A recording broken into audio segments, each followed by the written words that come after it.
love magic. I love magic because there's a trick. Whether the magician makes the train disappear or if he's playing with the magic card, there's always a trick. And I'm this person looking for the trick. How does it work?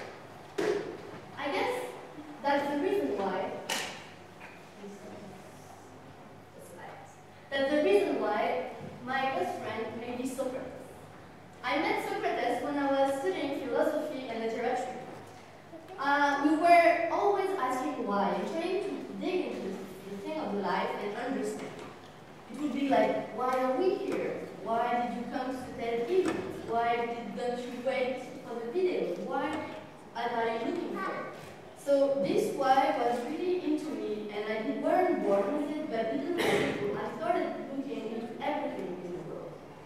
And by reading, thinking, discussing with my philosophical friends, at some point I realized, well, how do I have an impact in the world? If I only asked why in books, I wouldn't have any. So when my first goal of opportunities arrived, when I finished high school, I thought I would go into the why of society. Because I was thinking really strongly that economy was very in the world, and that with my books and my storytelling and tales, I wouldn't have any impact. So I went into a business school in order to understand how it was working, and this is the house. When I arrived in the business school, I felt a bit awkward. I arrived with my huge ideas about the world and trying to make work, and I was like asking my friend, like, why is accountancy working like that? Why is finance working like that? I couldn't get the point. Are there some ESCP students in the room? Do you see? Are there students from other schools? Do you ask yourself why when you learn stuff? Do you have the answer from the teacher? Why is it as it is? I didn't. So I tried to think about it and to find it. I thought, economy, there is some inequality. So there must be a trick to analysis. But as a professor, as my friends, I was looking for the trick. Where is the trick so that we can make the world a better place? And at some point, I had the chance to go in the corridor of the school, and there was this table from people presenting something called Entrepreneurs Without Borders. So I went there and I said hi, and I was looking for an internship because it was exactly an internship. And they told me, well, if you want, you can go to Senegal and you can help a social entrepreneur. I was like, what? Social what? You can work with people who are tackling social challenges through business. Like, wow, amazing. Every of my friends were going to business school and printing the paper with pen. So I dived into the social business and I went to Senegal and I saw that there were people looking for social solutions to business. And saying, wow, I need absolutely to say that. That's so exciting, that's amazing. There is the trick, please. So when I get back to school, I said, everyone, look, there's the trick, there's the magic here. Let's go, we can play magic. And everyone was like, no, but what about measuring social impacts? And is it profitable? Well, I don't think it's working, but we need to train. You don't make a magic trick like this.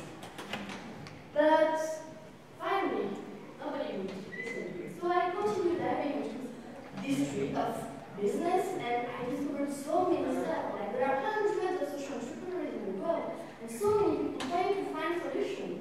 And one thing I discovered something. I was on my computer working on an Excel sheet that I and I found this website about co-working space. Co-working space for change makers. So there are places where people who want to change the world gather, like change makers, entrepreneurs, freelancers, and they work together. And I was like, wow, you mean there are people creating places where people who want to tackle social difficulties meet and work together. And I thought, but a business school could be this place. We could have all the students using their mind, their brain, and working for the next world, the world of the future. And finally, things that I was a bit alone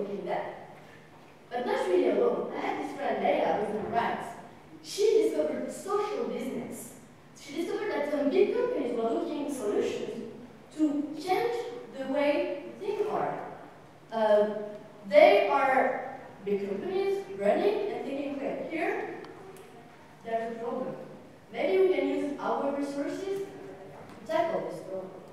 So we were together on the day of our graduation, everybody with this little nice hat and having the party up to 5 a.m. and we were thinking, well, what do we do to pursue this aim of using business for society?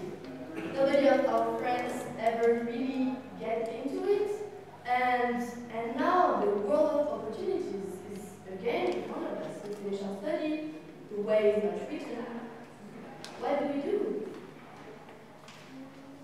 And this was really difficult because it seems like you don't have the power of what you want to do because you don't know how to do it because the solution is not written. And the big question for me was, should I stay or should I go?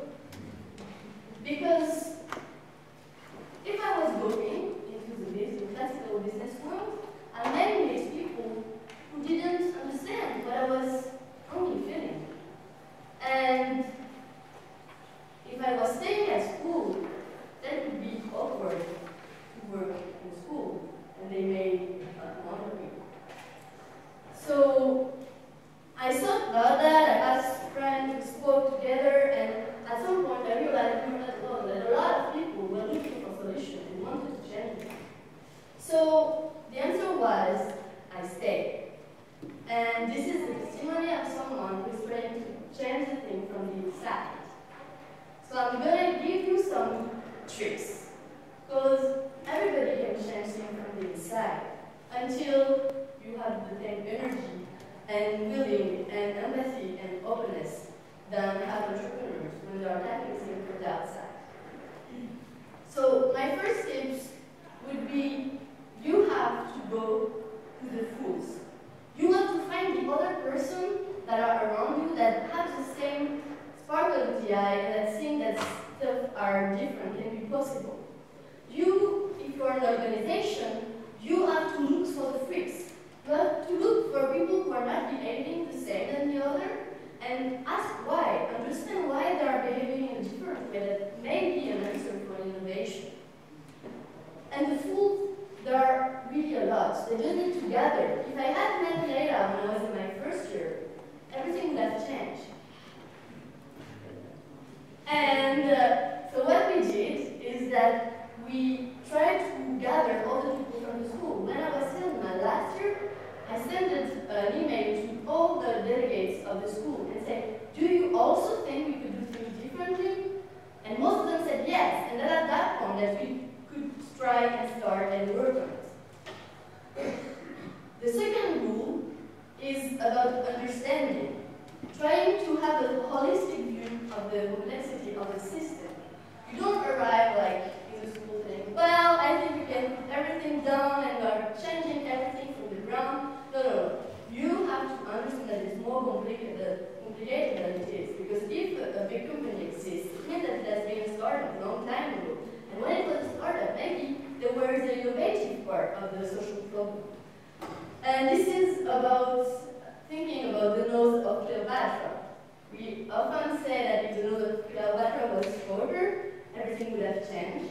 So you have to see what is the impact of your action on all the organization. What we did is that we did a consulting mission for the school in order to understand what were the good and the bad sides of the organization and how we could change it. This is something that is really important, and it's not anarchy. That's something that needs to be bridged between the old generation and the young generation. We often speak about the Y generation that have new ideas and want to change the world, but it's really important that this generation listens also to the other, and that there is a communication between themselves. And that's the holistic understanding of the problem. Then comes the prototyping.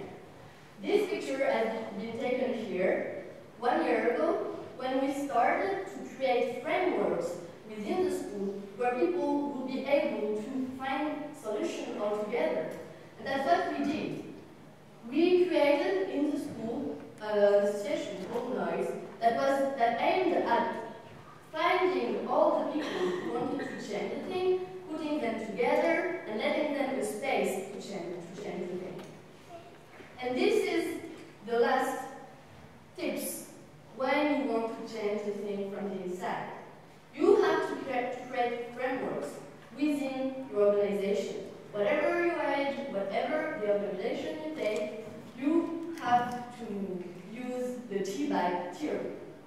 TEDx theory that I just made up is about having hot water. If you put your tea bag within cold water, nothing happens. You have to create hot water so that the people, because organizations are people, so that the people can spread innovation and be moved by what's happening and provoke the change within the organization.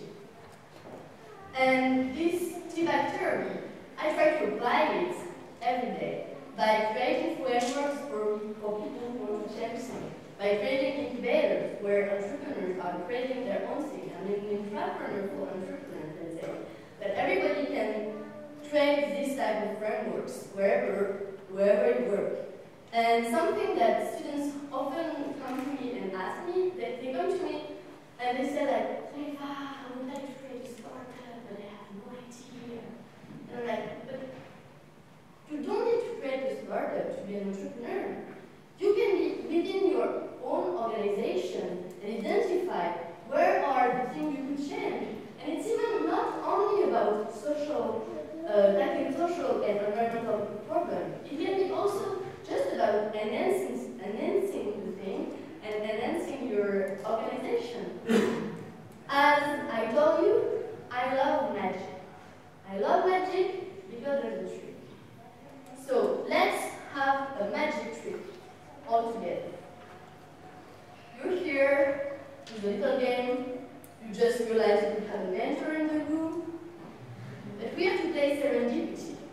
Because again, you're not in front of the screen with the TED talk showing. You are in the room, and you can do stuff together. Okay, so I'll take back some. This. So we're gonna all concentrate really strongly so that we can make magic happen. Okay? So now the room is normal, there are no rabbits, nothing, no train.